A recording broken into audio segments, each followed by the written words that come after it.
हिमाचल प्रदेश में इन दिनों केंद्र सरकार द्वारा राजस्व घाटा अनुदान यानी कि रेवेन्यू डेफिसिट ग्रांट को बंद किए जाने को लेकर सियासी माहौल काफी गर्म हो चुका है। ये मुद्दा अब सिर्फ सरकार और विपक्ष के बीच बहस तक सीमित नहीं रहा, बल्कि इसे हिमाचल की आर्थिक सेहत, संघीय ढांचे और राज्य के भविष्य से जोड़कर देखा जा रहा है। इसी वजह से राज्य सरकार ने विधानसभा का विशेष सत्र बुलाने का फैसला लिया है और उससे पहले 8 फरवरी को मंत्रिमंडल और विधायक दल की अहम बैठक रखी गई है। खास बात यह है कि इस बैठक में कांग्रेस विधायकों के साथ साथ बीजेपी विधायकों को भी न्योता दिया गया है, ताकि इस मुद्दे पर सभी दलों को एक मंच पर लाया जा सके। दरअसल राजस्व घाटा अनुदान वो राशि होती है जो केंद्र सरकार उन राज्यों को देती है जिनकी आमदनी अपने खर्चों को पूरा करने के लिए पर्याप्त नहीं होती। हिमाचल प्रदेश जैसे पहाड़ी और कम जनसंख्या वाले राज्य के लिए ये ग्रांट बेहद अहम मानी जाती रही है। आज़ादी के बाद से ही हिमाचल को ये सहायता मिलती रही है, क्योंकि यहाँ औद्योगिक गतिविधियाँ सीमित हैं, जीएसटी कलेक्शन कम है और विकास कार्यों की लागत ज्यादा होती है। ऐसे में केंद्र द्वारा अचानक इस ग्रांट को बंद करने से राज्य सरकार की चिंता बढ़ गई है। मुख्यमंत्री सुखविंदर सिंह सुक्खू इस फैसले को हिमाचल के साथ अन्याय और संघीय ढांचे पर सीधा हमला बता रहे हैं। उनका कहना है कि एक झटके में रेवेन्यू डेफिसिट ग्रांट बंद कर देना न केवल मौजूदा सरकार बल्कि आने वाले कई सालों तक प्रदेश की अर्थव्यवस्था पर गंभीर असर डालेगा। मुख्यमंत्री के मुताबिक इसका असर विकास कार्यों, कर्मचारियों के वेतन, पेंशन, सामाजिक योजनाओं और बुनियादी ढांचे पर साफ तौर पर दिखेगा। इसी वजह से सरकार ने तय किया है कि विधानसभा के विशेष सत्र से पहले सभी विधायकों को इस मुद्दे की गंभीरता समझाई जाएगी। 8 फरवरी को होने वाली विधायक दल की बैठक में वित्त विभाग की ओर से एक विस्तृत प्रेजेंटेशन दी जाएगी। इसमें यह बताया जाएगा कि अगर आरडीजी बहाल नहीं हुई तो अगले 5 से 10 सालों में हिमाचल की आर्थिक स्थिति किस तरह कमजोर हो सकती है। सरकार का मानना है कि ये कोई पार्टी का मुद्दा नहीं बल्कि पूरे प्रदेश और जनता से जुड़ा हुआ सवाल है। इसलिए बीजेपी विधायकों को भी इस बैठक में आमंत्रित किया गया है। मुख्यमंत्री सुक्खू ने साफ कहा कि वो इस मुद्दे पर राजनीति नहीं करना चाहते। उन्होंने यहां तक कहा कि अगर जरूरत पड़ी तो वो बीजेपी विधायकों के नेतृत्व में भी केंद्र सरकार के पास जाने को तैयार है। उनका कहना है कि ये हिमाचल के हक की लड़ाई है और इसमें सभी दलों को एकजुट होकर आगे आना चाहिए। वहीं दूसरी ओर बीजेपी और उनके सांसदों का रुख अलग है।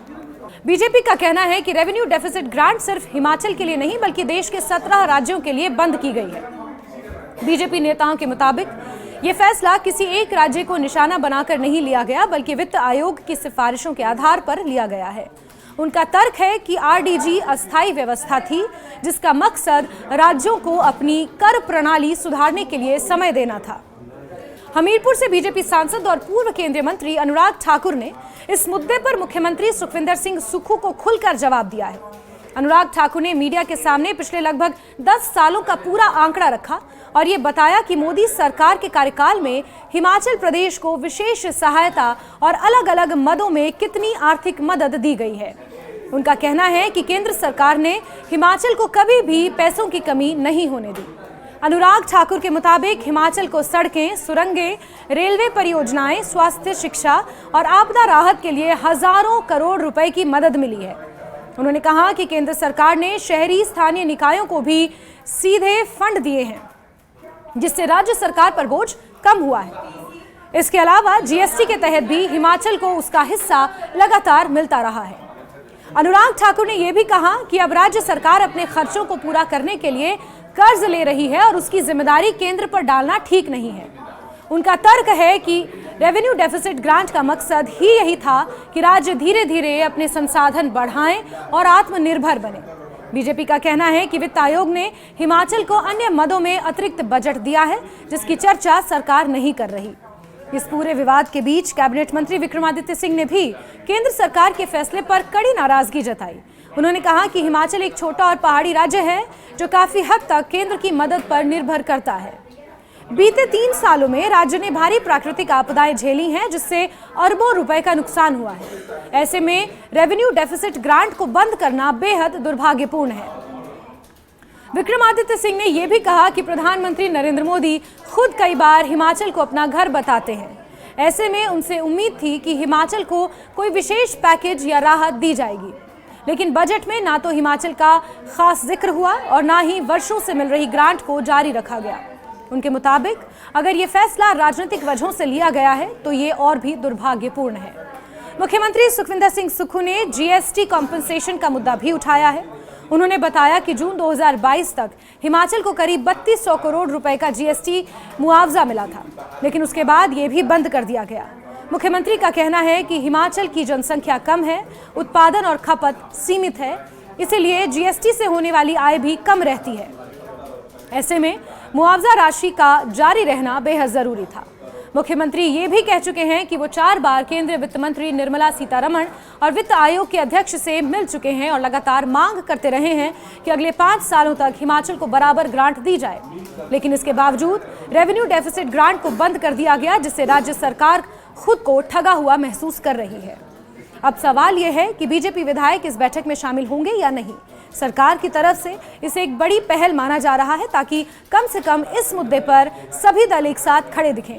अगर बीजेपी विधायक बैठक में आते हैं तो संभव है कि केंद्र पर दबाव बढ़ेगा, वहीं अगर वो बैठक से दूरी बनाते हैं तो ये सियासी टकराव और तेज हो सकता है। कुल मिलाकर रेवेन्यू डेफिसिट ग्रांट का मुद्दा हिमाचल की राजनीति में एक बड़ा मोड़ बन चुका है। ये सिर्फ पैसों का सवाल नहीं, बल्कि राज्य के अधिकार, संघीय व्यवस्था और विकास के भविष्य से जुड़ा हुआ मामला बन चुका है। मुख्यमंत्री के मुताबिक इसका असर विकास कार्यों, कर्मचारियों के वेतन, पेंशन, सामाजिक योजनाओं और बुनियादी ढांचे पर साफ तौर पर दिखेगा। इसी वजह से सरकार ने तय किया है कि विधानसभा के विशेष सत्र से पहले सभी विधायकों को इस मुद्दे की गंभीरता समझाई जाएगी। 8 फरवरी को होने वाली विधायक दल की बैठक में वित्त विभाग की ओर से एक विस्तृत प्रेजेंटेशन दी जाएगी।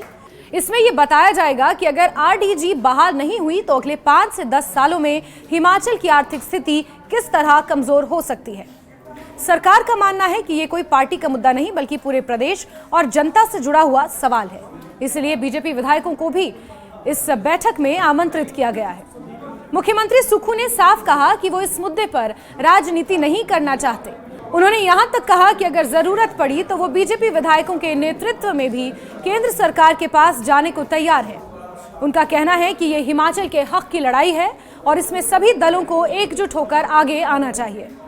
वहीं दूसरी ओर बीजेपी और उनके सांसदों का रुख अलग है। बीजेपी का कहना है कि रेवेन्यू डेफिसिट ग्रांट सिर्फ हिमाचल के लिए नहीं, बल्कि देश के 17 राज्यों के लिए बंद की गई है। बीजेपी नेताओं के मुताबिक ये फैसला किसी एक राज्य को निशाना बनाकर नहीं लिया गया, बल्कि वित्त आयोग की सिफारिशों के आधार पर लिया गया है।